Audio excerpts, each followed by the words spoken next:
പുതുയുഗയാത്രയുടെ നേതാവ് ജാഥ ലീഡർ പ്രതിപക്ഷ നേതാവ് വി ഡി സതീശൻ നമ്മളോടൊപ്പം ചേരുകയാണ്. പുതുയുഗയാത്ര ഒരു പ്രത്യേക പേരാണ്. അത് ഒരു യുഗമാറ്റത്തോടൊപ്പം പുതുതലമുറയെ കൂടി ചേർത്ത് പിടിക്കുക എന്ന ലക്ഷ്യത്തോടെയാണ്. പുതുതലമുറ തന്നെയാണ് ലക്ഷ്യം. വരാനിരിക്കുന്ന നമ്മുടെ തലമുറ ഈ കേരളത്തിൽ ജീവിക്കണം. അവർക്കിവിടെ പഠിക്കാൻ നല്ല പ്രോഗ്രാമുകൾ ഉണ്ടാവണം. അവർക്കിവിടെ തൊഴിലവസരങ്ങൾ ഉണ്ടാകണം. അവർക്ക് ഇവിടെ സ്റ്റാർട്ടപ്പ് മിഷനുകൾ ഉണ്ടാക്കണം. ചെറുകിട ഇടത്തരം വ്യവസായ സംരംഭങ്ങൾ തുടങ്ങണം. അത് കേരളത്തെ സഹായിക്കുന്ന പദ്ധതികളായി മാറണം. നമ്മുടെ യുവതലമുറയ്ക്ക് പ്രതീക്ഷകൾ നൽകുന്ന വരാനിരിക്കുന്ന തലമുറകൾക്ക് ഈ കേരളം, നമ്മുടെ കേരളം നമുക്ക് ജീവിക്കാൻ പറ്റുന്ന സ്ഥലമാണ് എന്ന് ഉറപ്പ് കൊടുക്കണം. അതാണ് ചെയ്യുന്നത്. അപ്പോൾ ഒരു പുതുയുഗ പിറവിയാണ് അത്. നമ്മളൊരു സുപ്രഭാതത്തിൽ ഉണ്ടാക്കിയൊരു പൊളിറ്റിക്കൽ സ്ലോഗൻ അല്ല.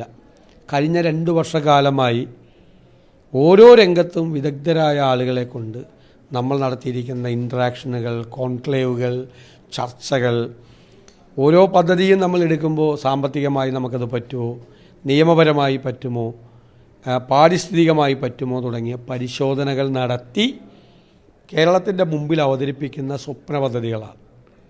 അതാണ് നമ്മുടെ പ്രതി. അതാണ് ചർച്ച ചെയ്യപ്പെടേണ്ടത്. ഭാവി എപ്പോഴും രാഷ്ട്രീയം, ഞാൻ രാഷ്ട്രീയം ചർച്ച ചെയ്യേണ്ടെന്നുള്ള അഭിപ്രായക്കാരല്ല, ഞാൻ രാഷ്ട്രീയക്കാരനാണ്. പക്ഷേ രാഷ്ട്രീയം എന്ന് പറയുന്നത് ഇതുകൂടിയാണ് രാഷ്ട്രീയം. കേരളത്തിൻ്റെ ഭാവി കൂടിയാണ് രാഷ്ട്രീയം. എന്താ രാഷ്ട്രീയ പ്രവർത്തനം? സാധാരണക്കാരൻ്റെ സങ്കടങ്ങൾ മാറ്റാൻ, അവൻ്റെ ജീവിത നിലവാരം ഉയർത്താൻ, അവൻ്റെ കണ്ണീരൊപ്പാൻ നമ്മൾ നടത്തുന്ന കഠിനമായ യത്നത്തിൻ്റെ പേരാണ് രാഷ്ട്രീയ പ്രവർത്തനം. പേരാകണം രാഷ്ട്രീയ പ്രവർത്തനം. അപ്പോൾ കേരളത്തെ മാറ്റിയെടുക്കാൻ നമുക്ക് കഴിയണം. ജനങ്ങൾ കഷ്ടപ്പെടുമ്പോൾ, പ്രയാസപ്പെടുമ്പോൾ അവരാഗ്രഹിക്കുന്നത് അവർ തിരഞ്ഞെടുത്തൊരു ഗവൺമെൻറ്റിനെയാണ്. ഇപ്പം അതില്ല. ഇപ്പം സർക്കാരില്ലായ്മയാണ് മുഖമുദ്ര. പ്രവർത്തന നിരതമായൊരു സർക്കാരാണ് UDFൻ്റെ വാഗ്ദാനം. പ്രവർത്തന നിരതമായ ഗുഡ് ഗവേണൻസ്, ഇഫക്റ്റീവായിട്ടുള്ള ബ്യൂറോക്രസി. കാര്യങ്ങൾ ഒരു സ്വകാര്യ സ്ഥാപനത്തിൽ, ഒരു കോർപ്പറേറ്റ് സ്ഥാപനത്തിൽ ചെയ്യുന്നത് പോലെ ഒരു കാര്യം ഏറ്റെടുത്താൽ കൃത്യമായ സമയത്ത് കാര്യങ്ങൾ ചെയ്യുമെന്ന് ഉറപ്പുവരുത്താൻ കഴിയുന്ന, നമ്മുടെ ഖജനാവിൽ നിന്ന് ലീക്കേജ് ഇല്ല. അതിപ്പോൾ എന്താ പരിപാടി? ഒരു 3 കൊല്ലം 100 കോടി രൂപയുടെ പദ്ധതി 10 കൊല്ലം കഴിഞ്ഞാൽ തീരില്ല. 10 കൊല്ലം കഴിയുമ്പോൾ 100 കോടി രൂപയുടെ പദ്ധതി 500 കോടിയാവും. 400 കോടി ലീക്കേജാണ് ഖജനാവിൽ നിന്ന്. ഞാനും നിങ്ങളും കൊടുക്കുന്ന നികുതി പണമാണ്. ഉത്തരവാദിത്വം ഇല്ലാതെ, അക്കൗണ്ടബിലിറ്റി ഇല്ലാതെ, പ്രോജക്റ്റ് മാനേജ്മെൻറ്റ് ഇല്ലാതെ നഷ്ടപ്പെടുന്നത്. കേരളത്തിൽ ഇനി പ്രോജക്റ്റ് മാനേജ്മെൻറ്റ് ഉണ്ടാവും, അതിൽ അക്കൗണ്ടബിലിറ്റി ഉണ്ടാവും. 6 മാസം കൊണ്ട് 2 ഏക്കർ സ്ഥലം എടുത്ത് തരണം എന്നൊരു ഉദ്യോഗസ്ഥനോട് പറഞ്ഞാൽ 6 കൊല്ലം കഴിഞ്ഞാൽ എടുത്തു തരില്ല. ഇപ്പോൾ ഇനി മുതൽ 6 മാസം കഴിഞ്ഞാൽ 181ാമത്തെ ദിവസം അയാൾ അതിൽ ഉത്തരവാദിയാകുന്ന, അക്കൗണ്ടബിലിറ്റിയെ ലീഗലൈസ് ചെയ്യുന്ന സമീപനം തീരുമാനിക്കും. കാര്യങ്ങൾ കൃത്യമായിട്ട് നടക്കും. ഞാൻ ചോദിക്കട്ടെ, സ്വകാര്യ മേഖലയിൽ ഇതൊക്കെ ഭംഗിയായിട്ട് നടക്കുന്നുണ്ട്, എന്തുകൊണ്ട് സർക്കാർ മേഖലയിൽ നടക്കുന്നില്ല? അക്കൗണ്ടബിലിറ്റിയിൽ ഒരു കൾച്ചറിൽ അതുണ്ടാക്കണം. ഇഫക്റ്റീവായിട്ടുള്ളൊരു സെക്രട്ടേറിയറ്റ് ഉണ്ടാക്കണം. ഭരണ സംവിധാനം ഉണ്ടാക്കണം. എന്താ ലക്ഷ്യം? ലക്ഷ്യം മാറ്റമാണ്. ആ മാറ്റം ഒരു കൾച്ചറായി മാറണം. അപ്പോൾ കുഞ്ഞു കുട്ടികൾ മുതൽ മുതിർന്ന ആളുകൾ വരെ എല്ലാവർക്കും ആ ഒരു ആവേശം വരണം. നമ്മുടെ കേരളം മാറുകയാണെന്ന് അതിലേക്ക് കൊണ്ടുപോകണം. അത് ചർച്ചയാക്കണം. കേരളത്തിൻ്റെ ഭാവിയെക്കുറിച്ചുള്ള ചർച്ചയാക്കണം. അതിൽ നിന്നൊരു ഗുണപരമായ മാറ്റം ഉണ്ടാക്കണം. പൊളിറ്റിക്സ് എന്ന് പറയുന്നത്, ഡെമോക്രസി എന്ന് പറയുന്നത് ഡിസ്കോസാണ്. പരസ്പരമുള്ള ആശയവിനിമയങ്ങളും സംവാദങ്ങളുമാണ്. അതിന് ഗുണപരമായ മാറ്റം, അടിസ്ഥാനപരമായ മാറ്റം കേരളത്തിലുണ്ടാകാൻ ഈ പുതുയുഗ യാത്ര അതൊരു തുടക്കമായിരിക്കും.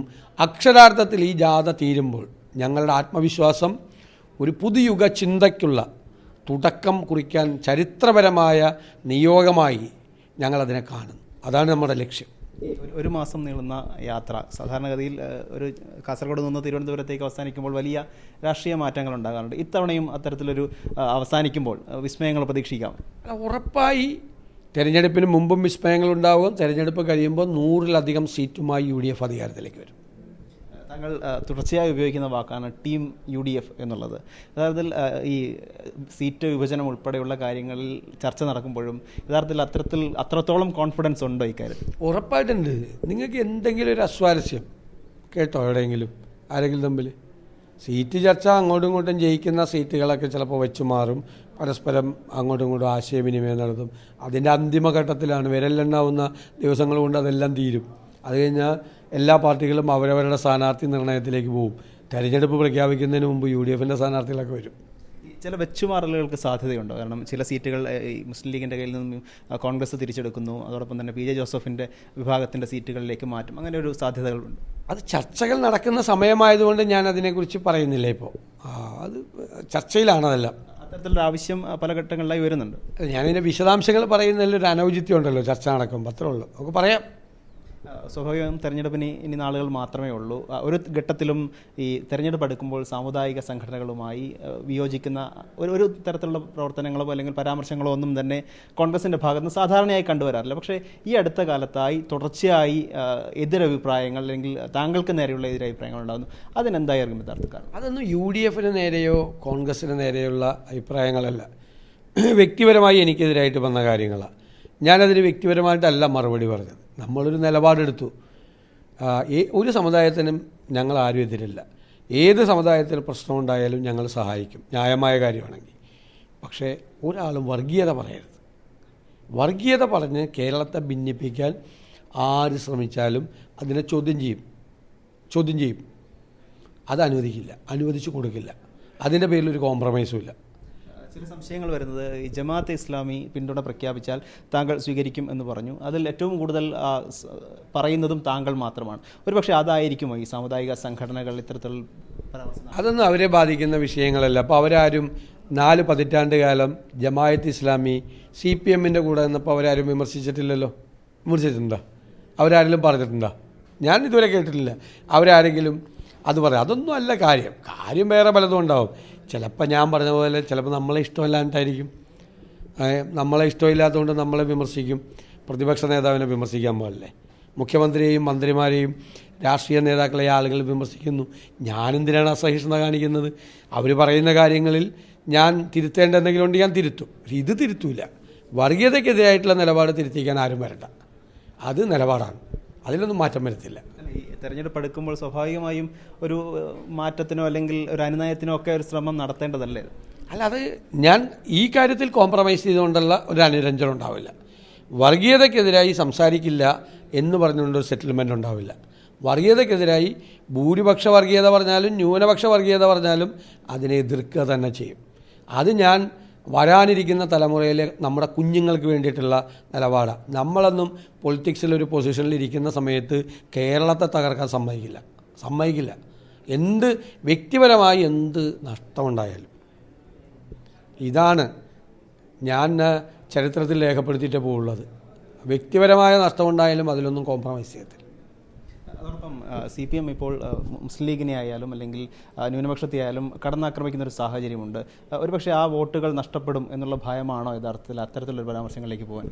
CPM പാർലമെൻറ്റ് തിരഞ്ഞെടുപ്പ് നടക്കുന്ന കാലത്ത് 35 ദിവസത്തെ മുഖ്യമന്ത്രിയുടെ പ്രസംഗം പാലസ്തീനെക്കുറിച്ച്, ഗാസയെക്കുറിച്ച്, പൗരത്വ രജിസ്റ്ററിനെ കുറിച്ചായിരുന്നു. അന്നൊന്നും ന്യൂനപക്ഷത്തെ ഡീൽ ചെയ്യാൻ നോക്കിയതാണ്. വോട്ട് കിട്ടിയില്ല, കുറേ ഭൂരിപക്ഷ വോട്ടും പോയി. അത് കഴിഞ്ഞിട്ട് പിന്നെ ഭൂരിപക്ഷ പ്രകടനമാണ്. നേരെ ഡൽഹിയിൽ ചെന്ന് മലപ്പുറത്തിനെതിരായിട്ടുള്ള ഇൻ്റർവ്യൂ കൊടുത്തു. പിന്നെ കൂടെയുള്ളവരെ കൊണ്ട് പറയിപ്പിച്ചു, പുറത്ത് നിൽക്കുന്നവരെ കൊണ്ട് പറയിപ്പിച്ചു. എനിക്ക് സങ്കടം എന്ന് വെച്ച് കഴിഞ്ഞാൽ BJP നമുക്ക് മനസ്സിലാക്കാം, സംഘപരിവാർ അവർ ആ ലൈനാണ്. വിദ്വേഷം ഉണ്ടാക്കി അതിൽ നിന്ന് രാഷ്ട്രീയ മുതലെടുപ്പ് നടത്തുന്നവരെ. അതേ പാതയിൽ CPM സഞ്ചരിച്ചാലോ? അപ്പോൾ അവർ ഇടതുപക്ഷം അല്ലാതായി, അവർ തീവ്ര വലതുപക്ഷ നിലപാടിലേക്ക് മാറി. ഇന്ന് കേരളത്തിൽ ഞങ്ങളാണ് ലെഫ്റ്റ്, ഞങ്ങളാണ് നെഹ്റുവിയൻ ഇടതുപക്ഷം, ഇവർ തീവ്ര വലതുപക്ഷമാണ്. അതുകൊണ്ട് തന്നെ UDF-ഉം കോൺഗ്രസും ജയിക്കണമെന്ന് ഇടതുപക്ഷ സഹയാത്രികരും കമ്മ്യൂണിസ്റ്റ് അനുഭാവികൾ പോലും ആഗ്രഹിക്കുന്നു. ഞങ്ങളുടെ വാക്കാണ്. ഞങ്ങളൊരു വലതുപക്ഷ നയത്തിലേക്കും ഞങ്ങൾ പോവില്ല. ഞങ്ങൾ പ്രോഗ്രസീവായിട്ടുള്ള കാര്യങ്ങളെ പോവുള്ളൂ. കാരണം കേരളത്തിലെ ജനങ്ങൾ മതേതര നിലപാടുള്ള ജനങ്ങളാണ്, ഓരോ കാര്യത്തിലും നിലപാടുള്ള ജനങ്ങളാണ്. അവർക്ക് ഒരു സ്റ്റാൻഡുണ്ട് ഇത്തരം കാര്യങ്ങളിലില്ല. അത് കമ്മ്യൂണിസ്റ്റ് പാർട്ടി ഒരു കാലത്ത് അത് കാണിച്ചിരുന്നു. പക്ഷെ ഇപ്പോൾ അവർ ഇരട്ടത്താപ്പാണ്. സൗകര്യത്തിനനുസരിച്ച് വർഗീയത പറഞ്ഞും BJP-യുടെ അനുജനായി മാറിയിരിക്കുകയാണ്. അത് CPM-ൻ്റെ ഒരു ലൈന് പിടിച്ച് തന്നെയായിരിക്കും ഈ വെള്ളാപ്പള്ളിയുടെ ചില പരാമർശങ്ങളും വരുന്നത്. അല്ല, അത് BJP-യുടെ ചുവട് പിടിച്ചാണോ CPM-ൻ്റെ ചുവട് പിടിച്ചാണോ എന്ന് നമുക്ക് വ്യക്തമല്ല, നമുക്കറിയില്ല. എന്തായാലും ഒരു ചുവട് പിടുത്തമുണ്ട് അതിന്. അതോടൊപ്പം ഈ ന്യൂനപക്ഷങ്ങളെ നമ്മൾ അല്ലെങ്കിൽ ലീഗിനെ ഉൾപ്പെടെ തള്ളി പറയുന്നു എന്ന് പറയുമ്പോഴും ഈ സമസ്തയിലെ ചില നേതാക്കന്മാരെ അല്ലെങ്കിൽ പണ്ഡിതന്മാരെ ഒരുമിച്ച് നിർത്താനുള്ള ഒരു ശ്രമം CPM-ൻ്റെ ഭാഗത്തു നിന്നുണ്ട്. അത് വഖഫ് ബോർഡ് അംഗം ഉൾപ്പെടെയുള്ള നോമിനേഷനിലേക്ക് അതിനെ എങ്ങനെയാണ് കാണുന്നത്? അല്ല, അത് ഞാൻ പറഞ്ഞല്ലോ, ആദ്യം ന്യൂനപക്ഷ പ്രീണനം, പിന്നെ ഭൂരിപക്ഷ പ്രീണനം, ഇത് രണ്ടും കിട്ടിയില്ല ലോക്കൽ ബോഡി ഇലക്ഷൻ കഴിഞ്ഞപ്പോൾ. ആദ്യം പാർലമെൻറ്റ് ഇലക്ഷൻ തിരിച്ചടി കിട്ടി, ലോക്കൽ ബോഡി ഇലക്ഷനിൽ രണ്ടാമത്തെ ഓടിയില്ല. അപ്പോൾ കൺഫ്യൂഷനാണ്. അപ്പോൾ അതിൻ്റെ ഓട്ടമാണ് ഇപ്പോൾ കാണുന്നത്. ഇപ്പോൾ അവരും ഇല്ല ഇവരും ഇല്ല എന്നുള്ള സ്ഥിതിയിലേക്ക് എത്തും. അവസാനം ഈ ഇലക്ഷൻ കൂടെ ആകുമ്പോൾ ആരും ഇല്ലാത്ത സ്ഥിതി എത്തും, ആരും കൂടെ ഇല്ലാത്ത സ്ഥിതി എത്തും. കാരണം നിലപാടില്ല. അപ്പം കോൺഗ്രസിൽ നിന്ന് തന്നെ ചില അഭിപ്രായങ്ങൾ ഈ പഞ്ചായത്ത് തെരഞ്ഞെടുപ്പിൽ ഈ ജമാഅത്തെ ഇസ്ലാമിയെ ചേർത്ത് പിടിക്കുന്നതുമായി ബന്ധപ്പെട്ട് ചില അസ്വാരസ്യങ്ങളൊക്കെ ഉണ്ടായിരുന്നു. അപ്പോൾ അത് ഇനി നിയമസഭയിൽ ഉണ്ടാകില്ല എന്നുള്ളത് തന്നെയാണ്. അതൊന്നും ഇല്ലെന്നേ. 40 കൊല്ലം CPM-ൻ്റെ കൂടെ ആയിരുന്നവർ. അപ്പോൾ അവർ മതേതര പാർട്ടിയായിരുന്നു. ഇപ്പം ഞങ്ങളെ പിന്തുണയ്ക്കാൻ വന്നപ്പോൾ വർഗീയ പാർട്ടിയായി. കോൺഗ്രസ്സിലോ UDF-ലോ ഒന്നും ജമാഅത്ത് ഇസ്ലാമിയുടെ പിന്തുണ സ്വീകരിച്ചില്ലെന്നും ഒരു അസ്വാരസ്യമില്ല. അവർ മതരാഷ്ട്രവാദം വരെ ഉപേക്ഷിച്ച് എന്ന് പറയുന്ന ആളുകളാണ്. മതരാഷ്ട്രവാദം അവർ പറയുന്ന കാലത്താണ് CPM-ൻ്റെ കൂടെ നിന്നിരുന്നത്. ഇപ്പോൾ അതൊന്നും ഇല്ലയെന്നൊരു വ്യക്തമാക്കിയ സമയമാണ്. ഈ ജമാഅത്ത് ഇസ്ലാമി പറയണതും ഈ ലീഗ് പറയണതും ഒക്കെ വർഗീയത ഉണ്ടാക്കാൻ വേണ്ടി പറയണതാണ്. ഈ വാക്കുകളെ, അതായത് ഈ മതരാഷ്ട്രവാദം ഇല്ല എന്നുള്ള വാക്കുകളെ പൂർണ്ണമായി കോൺഗ്രസ് വിശ്വാസത്തിലെടുക്കുകയാണ്. അല്ല, ഞാൻ ചോദിക്കട്ടെ, CPM-ൻ്റെ കൂടെ നിൽക്കുമ്പോൾ അവരിത് പറഞ്ഞിട്ടില്ല. അപ്പോൾ CPM-ന് ഒരു കുഴപ്പമില്ലല്ലോ, പിണറായി വിജയനെ അവരെ തോളെ കൈയിട്ട് നടക്കാൻ അല്ലേ? ഇപ്പോൾ അവർ പറഞ്ഞിരിക്കാൻ കൂടി ചെയ്യാണ്. അപ്പോഴല്ലേ ഞങ്ങൾക്ക് പിന്തുണ പ്രഖ്യാപിച്ചപ്പോൾ ഞങ്ങൾ ആ പിന്തുണ സ്വീകരിച്ചു. അവർ ഞങ്ങളുടെ മുന്നണിയിലൊന്നും ഇല്ലല്ലോ, പിന്തുണ സ്വീകരിച്ചു, അത്രയേ ഉള്ളൂ. അതോടൊപ്പം ഈ സ്ഥാനാർത്ഥി ചർച്ചകൾ പുരോഗമിക്കുകയാണ്. MP-മാർ മത്സരിക്കണം എന്നൊരാവശ്യമൊക്കെ പല ഘട്ടങ്ങളിലായി വരുന്നുണ്ട്. K. സുധാകരൻ ഉൾപ്പെടെ താൻ മത്സരിക്കാൻ തയ്യാറാണ് എന്ന് പറയുന്നുണ്ട്. അത്തരത്തിലൊരു ചർച്ചകൾ നടക്കും. അത് ദേശീയ നേതൃത്വമാണ് MP-മാർ മത്സരിക്കണോ വേണ്ടതെന്ന് തീരുമാനിക്കേണ്ടത്. അവരത് ആലോചിച്ച് ഞങ്ങളെ അറിയിക്കും. അതനുസരിച്ച് ഞങ്ങൾ സീറ്റ് നിർണ്ണയിച്ചു കൊടുക്കും. അവർ വേണമെന്ന് പറഞ്ഞാൽ അനുവദിച്ചാൽ മത്സരിക്കാൻ താല്പര്യമുള്ളവർക്ക് മത്സരിപ്പിക്കും, വേണ്ടെന്ന് പറഞ്ഞാൽ ആരും മത്സരിക്കില്ല. അത്ര. ഈ യാത്ര അവസാനിക്കുമ്പോൾ ഒരു മുഖ്യമന്ത്രി മുഖം ഉയർത്തിക്കാട്ടാൻ ആവുമോ? അതിൻ്റെ ആവശ്യമില്ല. കോൺഗ്രസ് അങ്ങനെ ചെയ്യാറില്ല. കോൺഗ്രസ് കർണാടകത്തിലും ചെയ്തിട്ടില്ല, തെലങ്കാനയിലും ചെയ്തിട്ടില്ല, ഹിമാചലിലും ചെയ്തിട്ടില്ല, മഹാരാഷ്ട്രയിലും ചെയ്തില്ല. കോൺഗ്രസിനൊരു രീതി ജയിച്ചു വന്നു കഴിയുമ്പോൾ കോൺഗ്രസ് ദേശീയ നേതൃത്വത്തിന് ഒരു പരമ്പരാഗതമായ ശൈലിയുണ്ട്. അതനുസരിച്ച് ആളെ തീരുമാനിക്കും, ആളെ പ്രഖ്യാപിക്കും. അത് കേരളത്തിലെ നേതാക്കൾക്ക് എല്ലാവർക്കും അറിയാം. എല്ലാവരും ദേശീയ തലത്തിൽ പ്രവർത്തിച്ചിട്ടുള്ള ആളുകളാണ്. നിങ്ങളീ പറയുന്ന പേരുകളെല്ലാം ഞങ്ങളെല്ലാവരും ദേശീയ തലത്തിൽ പ്രവർത്തിച്ചിട്ടുള്ള നേതാക്കളാണ്. ഇപ്പോൾ KC വേണുഗോപാൽ ഡൽഹിയിലെ ഓർഗനൈസേഷൻ സെക്രട്ടറിയാണ്. രമേശ് ചെന്നിത്തല ദേശീയ തലത്തിൽ പ്രവർത്തിച്ചിട്ടുള്ള ആളാണ്, ഇപ്പോൾ വർക്കിംഗ് കമ്മിറ്റി മെമ്പറാണ്. എല്ലാവരും അതെ. ഞാൻ AICC സെക്രട്ടറി ആയിരുന്നു നേരത്തെ, ദേശീയ തലത്തിൽ പ്രവർത്തിച്ചിട്ടുണ്ട്. ഞങ്ങൾക്കെല്ലാം അറിയാതെ. അപ്പോൾ ഞങ്ങളിവിടെ എല്ലാവരും ഒരുമിച്ച് ചേർന്നുകൊണ്ട് ഇതിനെ അധികാരത്തിൽ തിളക്കമാർന്ന വിജയത്തോടുകൂടി കൊണ്ടുവരാൻ വേണ്ടി ശ്രമിക്കും. അത് കഴിഞ്ഞാൽ ദേശീയ നേതൃത്വം ചെയ്യുന്നൊരു ശൈലിയുണ്ട്. ആ രീതിയിൽ കേരളത്തിലെ CLP ലീഡറെ തിരഞ്ഞെടുക്കും. ആ CLP ലീഡർ കേരളത്തിൻ്റെ മുഖ്യമന്ത്രിയായിട്ട് സത്യപ്രതിജ്ഞ ചെയ്യും. അത്രയേ ഉള്ളൂ. ഇത് ഞങ്ങളെപ്പറ്റി ഒന്നും പറയാനില്ലാത്തതുകൊണ്ട് തമ്മിലടിയാണെന്നും പറഞ്ഞിട്ട് വെറുതെ പറഞ്ഞുകൊണ്ടിരിക്കുകയാണ് ഡെയിലി. ഒന്നുമില്ല. ഞങ്ങൾ എല്ലാ ദിവസവും ബന്ധപ്പെടുകയും സംസാരിക്കുകയും കൂടിയാലോചന. ഇപ്പോൾ ഞങ്ങൾ ഇരിക്കാൻ പോവാ എന്നും. ഒരു മാസത്തിനപ്പുറം യാത്ര അവസാനിക്കുമ്പോൾ പൂർണ്ണ സജ്ജമായി ഇലക്ഷനെ നേരിടുക എന്നുള്ള ലക്ഷ്യമാണ്. ഇപ്പം തന്നെ സജ്ജമാണ്. ഞങ്ങൾ നേരത്തെ സജ്ജമാണ്, പഴയതുപോലെയല്ല. തെരഞ്ഞെടുപ്പുകളിലെ മുന്നൊരുക്കങ്ങൾ വളരെ പ്രധാനമാണ്. ഞങ്ങൾ നേടിയ എല്ലാ വിജയങ്ങളുടെയും പുറകിൽ ഞങ്ങളുടെ ടീം UDF-ൻ്റെ, ഞങ്ങളുടെ നേതാക്കളുടെ, അതനുസരിച്ച് പ്രവർത്തിക്കുന്ന ഞങ്ങളുടെ പ്രവർത്തകരുടെ സ്പിരിറ്റുണ്ട്. അതിനുവേണ്ടി നടത്തുന്ന മുന്നൊരുക്കമാണ്. അത് ഏറ്റവും ആത്മവിശ്വാസത്തോടെ ഞാൻ പറയുന്നു. ലോക്കൽ ബോഡിയിൽ നടന്ന തെരഞ്ഞെടുപ്പിൽ ഉണ്ടായതിനേക്കാളൊക്കെ തിളക്കമാർന്ന വിജയം, 100-ലധികം സീറ്റുമായി UDF തിരിച്ചു വരും. എല്ലാവിധ ആശംസകളും. കൃത്യമായി പറഞ്ഞു വയ്ക്കുകയാണ്. UDF തയ്യാറാണ് പുതുയുഗ പിറവിക്കായി.